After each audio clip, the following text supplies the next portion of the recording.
अहंकार कम करने के लिए यूज कर सकते हो। किसी को शिक्षा देनी हो और आपको लगे कि इस तरह से इसको शिक्षा देनी होगी, इस तरह से समझेगा, तो यूज कर सकते हो। लेकिन इनका बहुत ही लिमिटेड यूज एक्सेप्शनल केसेस में ही होना चाहिए। सिर्फ यही आपकी शक्तियां नहीं है, आपकी शक्तियां और बहुत है।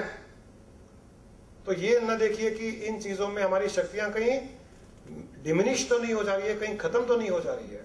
उस प्रकार से इनको आप एनालाइज करते हुए, जज करते हुए, चिंतन मनन करते हुए आप डिसाइड कर सकते हो। जैसे एक छोटा बच्चा है, गलती कर रहा है, आपने समझाया, दूसरी बार गलती की, आपने समझाया, तीसरी बार गलती की, तो आपको कभी लगेगा कि इसको थोड़ा डांटना पड़ेगा। वहां पर आप अपनी डांट, अपना गुस्सा प्रोजेक्ट कर सकते हो। लेकिन यह ध्यान रखना पड़ेगा कि उस डांट और गुस्से को प्रोजेक्ट करने में आप तो विचलित नहीं हो रहे हो ना। वो इतना प्रोजेक्शन ऐसा होना चाहिए कि अंतर में आप समभाव में रहते हुए, सिर्फ क्योंकि वो हो सकता है यही चीज समझेगा, तो उसको प्रोजेक्ट करने के लिए आप कर रहे हो। अंतर में आप शांत हो।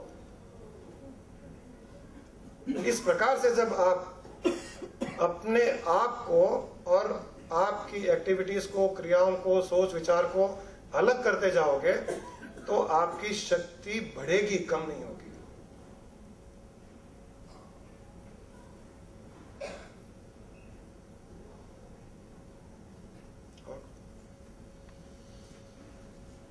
भगवान शिव, कृष्ण, कुछ साधक भगवान शिव, कृष्ण, राम या भगवान को ही साक्षात गुरु के रूप में देखते हैं। और कुछ लोगों की मान्यता यह है कि गुरु को अगर शरणागत होना है तो अगर साक्षात शरीर रूप में गुरु विराजमान है तो ही गुरु को सबमिट करना चाहिए। इस बारे में थोड़ी जानकारी।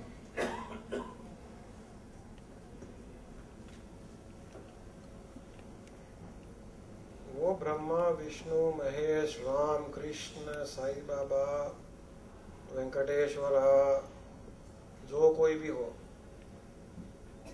वही तत्व उस गुरु के माध्यम को लेकर के आपको कुछ न कुछ ज्ञान, ध्यान आदि करवा करके अपने तत्व में मिलाने की कोशिश कर रहा है।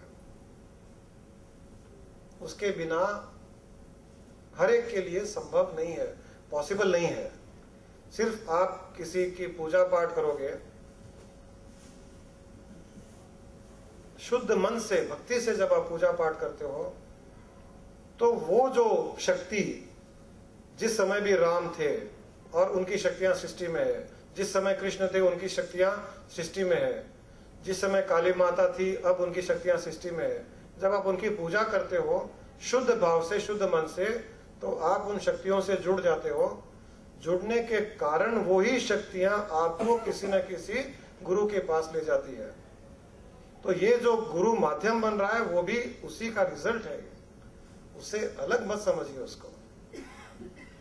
और ये माध्यम बन करके इस गुरु का भी उद्देश्य यही है कि आपको उसी ब्रह्मा, विष्णु, महेश, राम, कृष्ण के तत्व में लीन कर दे। तो साइकिल कंप्लीट होने के लिए ही वो बना है व वो आया है। उसको इस दृष्टिकोण से लेते हुए उसका भी सहारा लीजिए, क्योंकि एक माइंड इन्फिनाइट नहीं होता है। माइंड की लिमिटेशन होती है, इंटेलेक्ट की लिमिटेशन होती है। और जब तक आप पूर्ण भाव में स्थित नहीं होते हो, तब तक आपको किसी न किसी सहारे की आवश्यकता पड़ती है उस पूर्ण भाव में ले जाने के लिए। और कोई ले जाने के लिए अगर तैयार है तो हमें क्या प्रॉब्लम है? आपकी जर्नी बहुत इजी हो जाती है। जब हम बाप की उंगली पकड़ के चलते हैं तो हमको पता है ये बाप की प्रॉब्लम है। अब मैं गिरूं, उठूं, सीधा जा रहा हूं, गलत जा रहा हूं, सही रास्ते जा रहा हूं, खड्डे में पड़ रहा हूं, उंगली पकड़ने से ही हमको पता है कि ये बाप की प्रॉब्लम है। तो वो बच्चा निष्फिक्र होकर चलता है, वो सिर्फ उंगली पकड़ करके। वैसे ही गुरु का रोल हो जाता है। तो ये इन दो को अलग ही मत मानिए। जो सच्चा गुरु है उसको जिस किसी भी देवी देवता ईश्वर की आराधना करते हो उससे अलग मानना ही हमारी अज्ञानता है, एक उससे मिलने में एक पर्दा डालना हो जाता है, आवरण हो जाता है हमारी ये इंटेलेक्ट की नहीं जरूरत क्या है उसकी, तो उसको भी उसी के रूप में मानिए। आपका काम बहुत आसान हो जाएगा, बहुत आसान हो जाएगा। आपने देखा होगा जब तक हमारे साथ हमारे बड़े रहते हैं, समझ लीजिए घर में माँ बाप है, जब तक चाहे वो 100 साल की उम्र हो गई उनकी, कुछ काम करने लायक नहीं है, फिर भी हम 80 साल के भी हैं और माँ बाप 100 साल के हैं, हमें निष्फिक्रता रहती है, एक सिक्योर्डनेस रहती है कि माँ बाप है, कुछ भी होगा संभाल लेंगे। वैसे ही जब गुरु आ जाता है आपको, तो आप निष्फिक्र हो जाते हो कि कोई है संभाल लेगा, मैं गलत चल रहा हूँ सही चल रहा हूँ, मेरा डायरेक्शन ठीक है, मैं गिर रहा हूँ उठ रहा हूँ, मैं पाप कर रहा हूँ पुण्य कर रहा हूँ, मुझे पता नहीं है, उसे पता है। गुरु is somebody like sitting on the 100th floor terrace and seeing downstairs वहाँ ट्रैफिक जाम है, उसे दिख रहा है साफ है कि ट्रैफिक जाम में फंसा हुआ है, उसको बोलेगा तुम रिवर्स आओ, लेफ्ट की लेन में घुसो, वहां से दूसरे रोड पे निकलो और घूम करके नेकलेस रोड से तुम खैरताबाद आ जाओ, या खैरताबाद से नेकलेस रोड होकर के सुधीर भाई के घर पहुंच जाओ। वो बोलेगा बेगमपेट रोड जाम है, वो क्योंकि वो वहां बैठा हुआ है सिर्फ इसीलिए। ये गुरु का काम है, it's always helpful, we have experience and everybody else has experience. कुछ लोगों के जीवन में आपने देखा होगा, कुछ संतों के जीवन में, रामकृष्ण परमहंस थे, छोटी सी उम्र में ही वो उन्होंने ध्यान समाधि का अनुभव कर लिया। रमणा महर्षि थे, उनके कोई गुरु नहीं थे, वो छोटी सी उम्र में ही। ऐसे कुछ संतों के साथ में ऐसा हुआ होगा कि वो पिछले जन्म में उन्होंने बहुत साधना की और एक बहुत हाई स्टेट में पहुंच गए थे, सिर्फ एक लास्ट कड़ी बाकी थी, एक लास्ट स्टेप बाकी था, और किसी कारण से वो उस लास्ट स्टेप को नहीं पहुंच पाए और उनकी डेथ हो गई उनके प्रारब्ध कर्मों के कारण। तब उनका जब अगला जन्म हुआ, तो अगला जन्म होने के बाद थोड़ा सा जब वो कैपेबल हो गए उस ध्यान समाधि को अपने अंदर स्थित करने के, तब जाकर के जो वहां से छूटा था वो यहाँ पर उदय हो गया उसका, और उन्होंने उसको अनुभव कर लिया। वरना हर एक को ये आवश्यकता ही थी कि गुरु की प्राप्ति हो और उसकी उंगली पकड़ कर हम आगे बढ़ जाएं। हजारों जन्म आप गुरु की उंगली पकड़ करके आसानी से काट सकते हो, हजारों जन्म आसानी से काट सकते हो।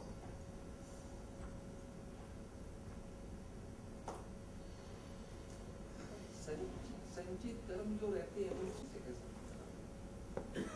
मैंने बताया था ना, ज्ञान उदय होत ही तही संचित कर्म विना। जैसे ही आपको ज्ञान उदय होगा, आपका ज्ञान उदय होगा, बस ज्ञान का उदय। एक डिफरेंस आपको बता दूं, ज्ञान किसे कहते हैं। इंफॉर्मेशन को ज्ञान नहीं कहते हैं। हाँ, मुझे भी पता है मैं आत्मा हूं, तो शास्त्रों में पढ़ा है, गीता में भी भगवान कृष्ण ने कहा है मैं आत्मा हूं।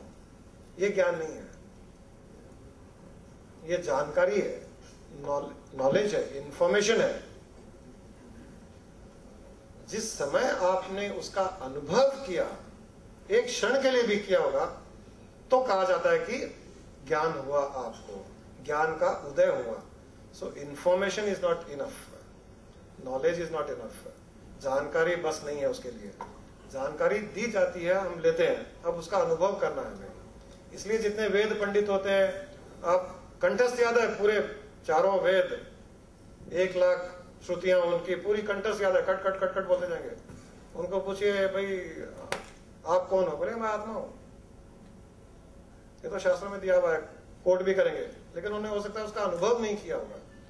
जिस समय आप अनुभव करोगे, उसी समय आपके संचित कर्म नष्ट होते चले जाएंगे। ज्ञान उदय होत ही संचित कर्म विलात। जब पूर्ण ज्ञान हो जाएगा, उसका अर्थ है जब आप उस स्टेट में एस्टेब्लिश हो जाओगे, तब आपके सारे के सारे संचित कर्म नष्ट हो जाएंगे। जो भगवान कृष्ण ने गीता में भी कहा है, क्या कहा है सर, ऐसा ही जो अपनी जानकारी कि हम कहते हैं कण कण में भगवान, ये तो हमारे लिए जानकारी हुई ना, लेकिन हर कोई तो उस स्थिति तक पहुंचा नहीं है। हाँ, तो उस स्थिति तक कैसे पहुंचा जाए? इसी ज्ञान के द्वारा। कैसे, क्या अनुभव होगा? कण कण में भगवान, कण कण में ही भगवान का अनुभव, आभास आपको होता चला जाएगा। जैसे जैसे ध्यान और ज्ञान के द्वारा आप चित्त शुद्ध कर लिए और ध्यान और ज्ञान के द्वारा निधि ध्यासन उसका प्रैक्टिस करते करते जैसे जैसे आप, ज्ञान तो यही है कि आप शरीर मन इंद्रियां बुद्धि नहीं हो, आत्मा हो, आप चेतना हो, ये ज्ञान हो गया। अब इसको आप ध्यान के द्वारा, चिंतन मनन निधि ध्यासन के द्वारा बार बार बार बार ये सोच सोच कर कि मैं शरीर मन इंद्रियां बुद्धि नहीं हूं, मैं इनके परे हूं। अब आंख बंद करके बैठ जाइए, अपने आप को कोशिश कीजिए उस स्थिति को जानने की जो शरीर मन इंद्रियां बुद्धि से परे है, जो इनसे अलग है, जो इनका साक्षी है। आप चिंतन करते जाइए, मनन करते जाइए,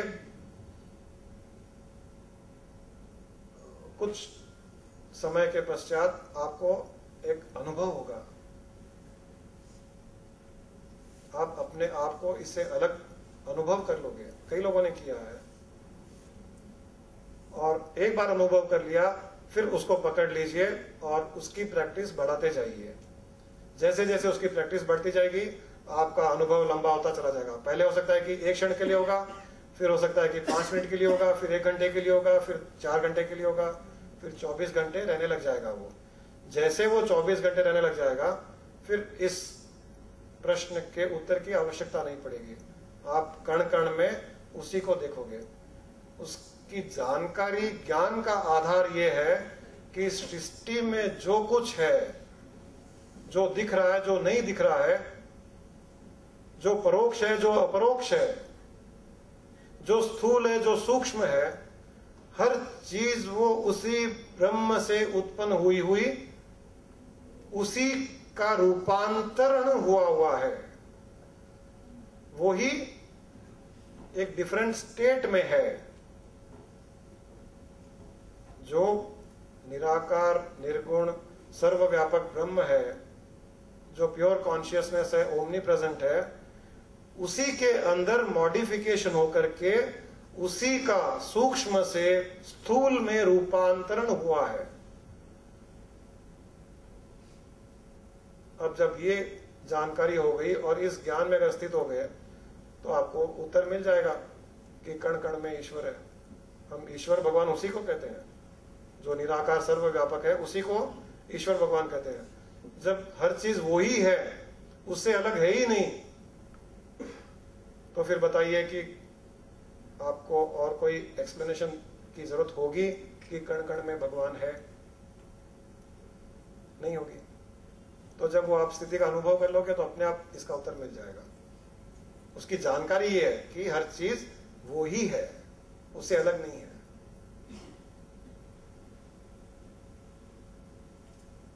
भगवान कृष्ण ने गीता में यही कहा था, जो संचित कर्म की बात हुई थी।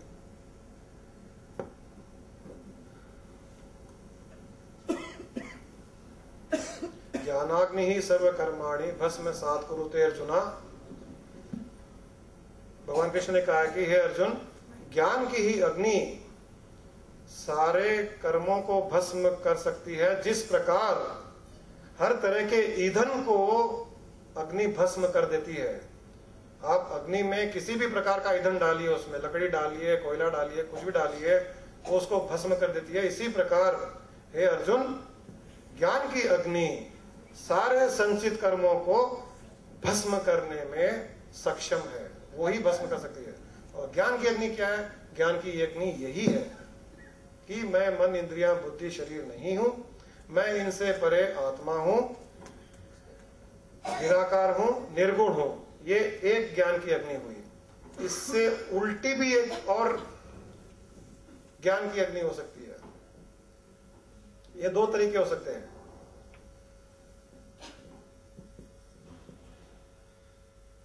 वशिष्ठ जी ने भगवान राम को जब ज्ञान दिया था तो उन्होंने कहा था, एक यह शुद्ध अहंकार होता है कि मैं मन इंद्रियां बुद्धि शरीर से परे निर्गुण निराकार शुद्ध चेतन आत्मा हूं।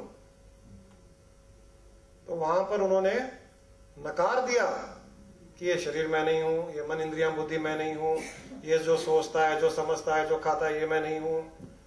उन्होंने वहां पर वस्तुओं को, शरीर को